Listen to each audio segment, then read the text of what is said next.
ਜਿੱਦਾਂ ਤੁਸੀਂ ਦੇਖ ਲਓ 240 ਆ ਰਿਹਾ ਜੱਟ ਜਿਹੜਾ ਨੇ ਉਹ ਕਹਿੰਦੇ ਨੇ ਕਿ ਇਹ ਧਨੀ ਦਾ ਢੱਗਾ ਵਾ ਤੇ ਵਾਕਿਆ ਹੀ ਧਨੀ ਦਾ ਢੱਗਾ ਵਾ। ਆ 82 ਮਾਡਲ ਆ, ਤੁਸੀਂ ਇਹਦਾ ਵਜ਼ਨ ਕਰ ਲਓ। ਆ ਹੁਣ ਤੁਸੀਂ ਟਰੈਕਟਰ ਦਾ ਵਜ਼ਨ ਕਰ ਲਓ, ਜਿਹੜਾ 25 ਆ ਮੈਸੀ 240 ਉਹਦਾ ਵਜ਼ਨ ਹੈ, ਇਹਦਾ ਇਹ ਵੀ ਜ਼ਿਆਦਾ ਉਹਦੇ ਨਾਲੋਂ। ਲੇਕਿਨ ਲਿਹਾਜ਼ਾ ਜਿੱਦਾਂ ਜਿੱਦਾਂ ਮਹਿੰਗਾਈ ਹੁੰਦੀ ਗਈ ਉਹ ਮਟੀਰੀਅਲ ਘਟਾਉਂਦੇ ਗਏ, ਰੇਟ ਵਧਾਉਂਦੇ ਗਏ, ਲੇਕਿਨ ਟਰੈਕਟਰਾਂ ਨੂੰ ਕੋਈ ਐਡਾ ਕੋਈ ਕਾਰਾਂ ਮਤਲਬ ਲੋਹਾ ਨਹੀਂ ਲਾ ਰਹੇ ਇਹ ਕੰਪਨੀ ਵਾਲੇ। ਇਹਨਾਂ ਨੂੰ ਚਾਹੀਦਾ ਕਿ ਟਰੈਕਟਰ ਵਿੱਚ ਕੋਈ ਬਿਹਤਰੀ ਲਿਆਉਣ, ਜ਼ਿਮੀਂਦਾਰ ਨੂੰ ਕੋਈ ਫਾਇਦਾ ਹੋਵੇ। ਅਸੀਂ ਤਾਂ ਬਹੁਤ ਪਰੇਸ਼ਾਨ ਆ ਕਿ ਜਿਹੜਾ ਹੁਣ ਨਵਾਂ ਕੋਈ ਟਰੈਕਟਰ ਲੈਂਦੇ ਆ ਕਦੀ ਕਿਸੇ ਖੇਚ ਗੁੱਲਾ ਕਦੀ ਕਿਸੇ ਖੇਚ ਗੁੱਲਾ। ਆ 82 ਆ 98 ਆ 240 ਮੈਸੀ। ਅੱਜ ਤੱਕ ਅੱਲਾ ਦੀ ਮਿਹਰਬਾਨੀ ਨਾਲ ਸਾਨੂੰ ਖੇਚ ਕਦੀ ਪਰੇਸ਼ਾਨੀ ਬਣੀ ਨਹੀਂ। ਐਸਾ ਲੋਹਾ ਇਹਨੂੰ ਲਾਇਆ ਇੰਗਲੈਂਡ ਨੇ। ਹੁਣ ਸਾਡੀ ਮਜਬੂਰੀ ਬਣ ਗਈ ਕਿ ਅਸੀਂ ਛੋਟੇ ਟਰੈਕਟਰ ਨੂੰ ਛੱਡਦੇ ਹਾਂ, ਕਿਉਂ ਹੁਣ ਔਜ਼ਾਰ ਵੱਡੇ ਆ ਗਏ। ਸਾਡੀ ਮਜਬੂਰੀ ਆ ਹੁਣ ਵੱਡੇ ਟਰੈਕਟਰ ਰੱਖਣਾ, ਲੇਕਿਨ ਸਾਡਾ ਦਿਲ ਨਹੀਂ ਕਰਦਾ ਕਿ ਛੋਟੇ ਟਰੈਕਟਰ ਜਿਹੜੇ ਛੱਡ ਦਈਏ। ਇਹ ਸਿਰਫ ਮਜਬੂਰੀ ਹੈ ਕਿ ਹੁਣ ਔਜ਼ਾਰ ਇਹਨਾਂ ਦੇ ਹੁਣ ਬੱਸੋਂ ਬਾਹਰ ਹੋ ਗਿਆ ਛੋਟੇ ਟਰੈਕਟਰਾਂ ਦੇ।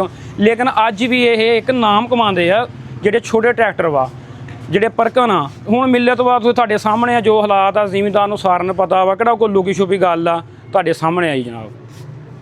ਗੱਲ ਆ ਪੈਗਾਮ ਦੇਵਾਂਗਾ ਕੰਪਨੀ ਵਾਲਿਆਂ ਨੂੰ, ਕੋਈ ਟਰੈਕਟਰਾਂ 'ਚ ਬਿਹਤਰੀ ਲਿਆਉਣ। ਮਿਲਤ ਵਾਲੇ ਆ ਚਾਹੇ ਨਿਊ ਹਾਈਲੈਂਡ ਵਾਲੇ ਆ, ਇਹਨਾਂ ਨੂੰ ਚਾਹੀਦਾ ਇਹਨੂੰ ਲੋਹਾ ਪਾਏਦਾਰ ਲਾਉਣ, ਜ਼ਿਮੀਂਦਾਰ ਨੂੰ ਵੀ ਕੋਈ ਫਾਇਦਾ ਹੋਵੇ। ਦੇਖੋ ਜਿਸ ਤਰ੍ਹਾਂ ਇੱਕ ਵਕਤ ਗੁਜ਼ਰਦਾ ਜਾ ਰਿਹਾ, ਲੋਹਾ ਉਹ ਮਾਲ ਘਟਾਈ ਜਾ ਰਹੇ, ਨਿਕੰਮਾ ਲਾਈ ਜਾ ਰਹੇ ਆ। ਇਹਦੇ ਵਿੱਚ ਕੰਪਨੀ ਵਾਲੇ ਦੀ ਵੀ ਬਦਨਾਮੀ ਆ ਔਰ ਸਾਡਾ ਵੀ ਨੁਕਸਾਨ ਹੁੰਦਾ ਜੀ। ਇਸ ਕਰਕੇ ਮੇਰਾ ਪੈਗਾਮ ਆ ਕੰਪਨੀਆਂ ਨੂੰ ਕੁਛ ਬਿਹਤਰੀ ਲਿਆਉਣ ਟਰੈਕਟਰਾਂ ਵਿੱਚ, ਕੋਈ ਲੋਹਾ ਇਹਨੂੰ ਚੰਗਾ ਲਾਉਣ, ਜ਼ਿਮੀਂਦਾਰ ਵੀ ਕੋਈ ਖੁਸ਼ਹਾਲ ਹੋਵੇ ਜੀ।